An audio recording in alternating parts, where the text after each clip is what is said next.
നമസ്കാരം. ഞാൻ നിങ്ങളുടെ സ്വന്തം ശരവൺ മഹേശ്വർ. കാലമേ പാർവതിയോട് പറയൂ എന്ന കവിതാ സമാഹാരത്തിലെ ഒരു കവിതയെക്കുറിച്ചിട്ടാണ് ഞാൻ നിങ്ങളുടെ മുന്നിൽ പറയാൻ പോകുന്നത്. ഒരു ഇതളിൻ നോവ്.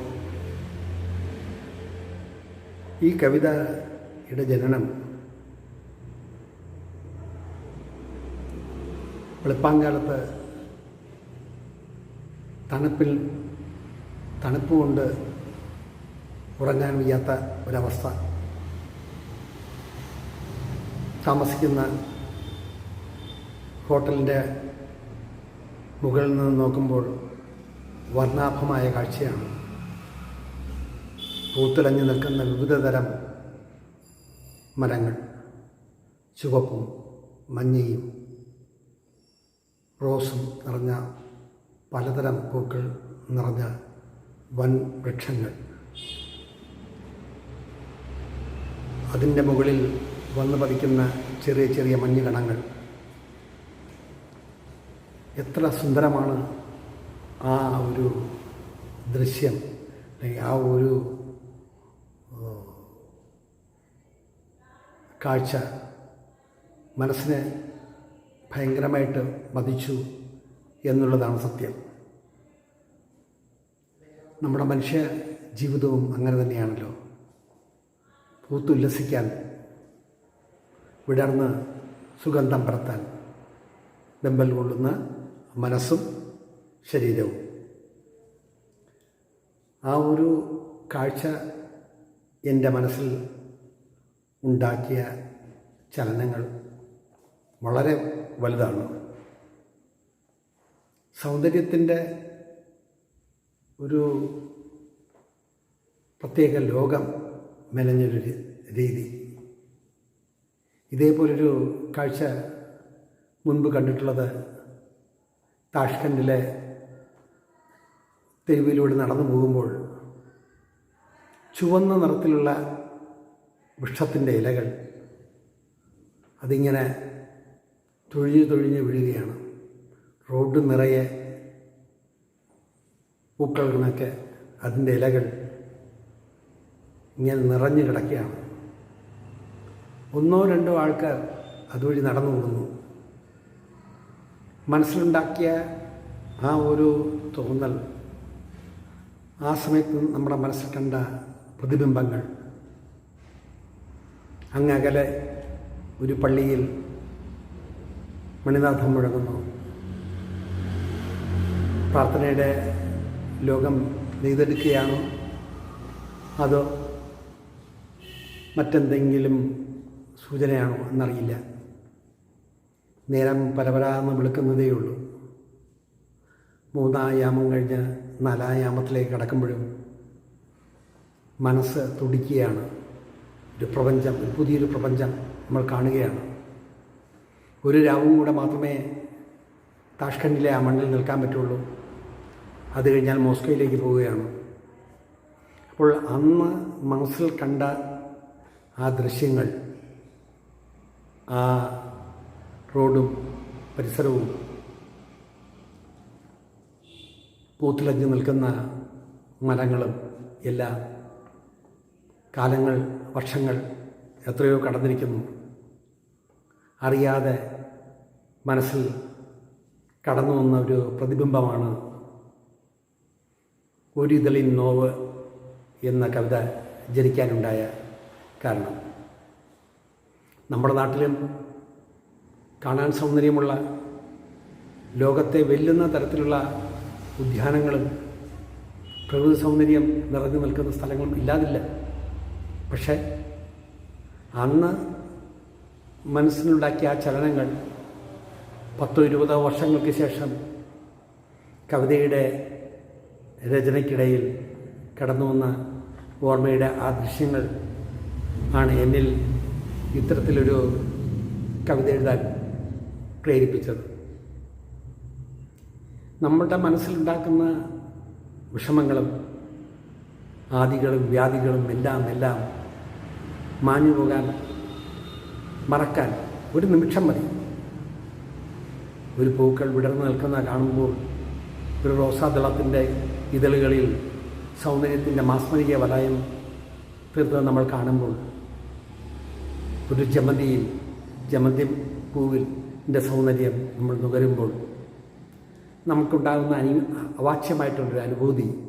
അപ്പോൾ നാം എല്ലാം മറക്കുന്നു, ദുഃഖങ്ങളും പ്രയാസങ്ങളും എല്ലാം മറക്കുന്നു. ഒരു നിമിഷം, ആ ഒരു നിമിഷത്തെ കാഴ്ച നമ്മുടെ മനസ്സിലുണ്ടാക്കുന്ന ചലനങ്ങൾ അനവധിയാണ്.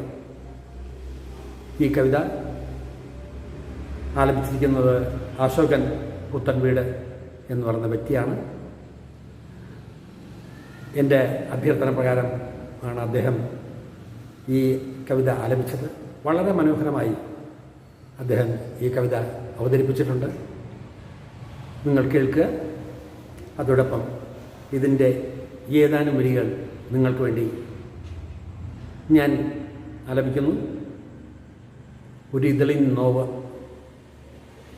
പൂമൊട്ടായി വിടർന്നു പരിലസിക്കാൻ വെമ്പൽ കൊണ്ടു, പൂമൊട്ടായി വിടർന്നു പരിലസിക്കാൻ വെമ്പൽ കൊണ്ടു, ഓരോ ദിനവും ഉൽപ്പത്തിയുടെ രഹസ്യമറിയാൻ രാവിൻ്റെ ഓരോ യാമങ്ങളിലും ഞാൻ ഉണർന്നു. രാവിൻ്റെ ഓരോ യാമങ്ങളിലും ഞാൻ ഉണർന്നു. പൂമൊട്ടായി വിടർന്നു പരിലസിക്കാൻ വെമ്പൽ കൊണ്ട്, ഓരോ ദിനവും ഉൽപ്പത്തിയുടെ രഹസ്യമറിയാൻ രാവിൻ്റെ ഓരോ യാമങ്ങളിലും ഞാൻ ഉണർന്നു. രാവിൻ്റെ ഓരോ യാമങ്ങളിലും ഞാൻ ഉണർന്നു. സുന്ദരമായിട്ടുള്ള അശോകൻ്റെ ആലാപനം നിങ്ങൾ കാണും. ഒപ്പം അതിൻ്റെ വിഷ്വൽസ്. ഇവിടെ നിർത്തട്ടെ എൻ്റെ വാക്കുകൾ. നന്ദി, നമസ്കാരം. പൂമൊട്ടായി വിടർന്നു പരിലസിക്കാൻ വെമ്പൽ കൊണ്ട്, ഓരോ ദിനവും ഉൽപ്പത്തിയുടെ രഹസ്യമറിയാൻ.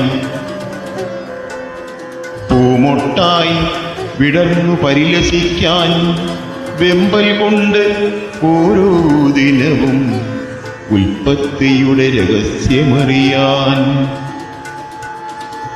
രാവിൻ്റെ ഓരോ യാമങ്ങളിലും ഞാനുണർന്നു വികാസത്തിൻ്റെ പല ഘട്ടങ്ങൾ തിരിച്ചറിയാൻ. രാവിൻ്റെ ഓരോ യാമങ്ങളിലും ഞാനുണർന്നു വികാസത്തിൻ്റെ പല ഘട്ടങ്ങൾ തിരിച്ചറിയാൻ. കഴിഞ്ഞില്ല കൺപോളകളിൽ ആലസ്യത്തിൻ തലോടലുകൾ. കഴിഞ്ഞില്ല കൺപോളകളിൽ ആലസ്യത്തിൻ തലോടലുകൾ.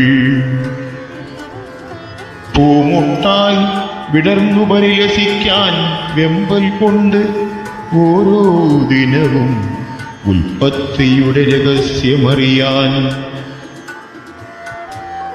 പുലർകാലവേളയിൽ ഞാൻ മിഴി തുറന്നു കണ്ടു ഞാൻ ഇളം ചുവപ്പിൽ വിരിഞ്ഞു നിൽക്കുന്ന റോസാദളങ്ങൾ. കാത്തിരുന്നു കണ്ടതോ സൗന്ദര്യത്തിൻ നിദർശനം. പൂമൊട്ടായി വിടർന്നു പരിലസിക്കാൻ വെമ്പൽ കൊണ്ട്, ഓരോ ദിനവും ഉൽപ്പത്തിയുടെ രഹസ്യമറിയാൻ. മനസാം പൊയ്കയിൽ ലാസ്യനൃത്തം പൊഴിക്കുന്നു ഇതളുകൾ. മനസാം പൊയ്കയിൽ ലാസ്യനൃത്തം പൊഴിക്കുന്നു ഇതളുകൾ. തൊടല്ലേ എന്നെ തൊടല്ലേ എന്ന് ഉരിയാടും പോലെ, തൊടല്ലേ എന്നെ തൊടല്ലേ എന്ന് ഉരിയാടും പോലെ, കാലത്തിൻ മുന്നിൽ പ്രകൃതിയാം ചാരുത കണ്ടു നിൽക്കാമെന്നുമെന്നും.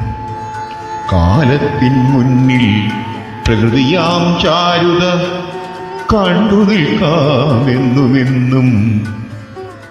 കണ്ടു നിൽക്കാം എന്നുമെന്നും.